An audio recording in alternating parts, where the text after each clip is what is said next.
tout en perspective futuriste. Le musée de Grenoble doit son succès à Andry Farcy.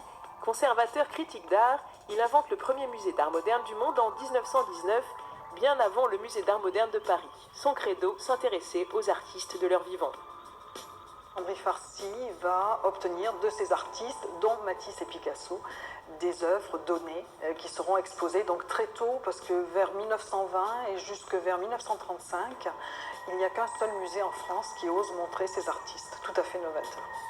Comme La femme lisant, le premier Picasso acquis en 1920 par un musée français, une géante aux mains disproportionnées. Ou cette toile de Matisse, offerte par le peintre, une surface plane recouverte de couleurs que le public n'était pas préparé à voir.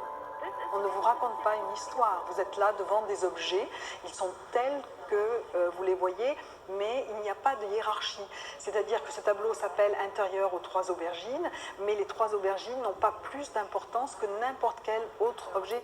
Et cette femme de Modigliani qui semble tenir à peu de choses, une peinture sans modeler, une ligne épurée et un regard vide.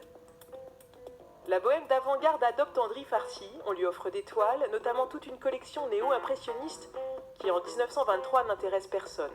Signac, mais aussi Van Dongen, Derain, Vlaminck et Marquet. En 30 ans, il rassemble 1000 chefs-d'œuvre. Dans son sillage, le musée perpétue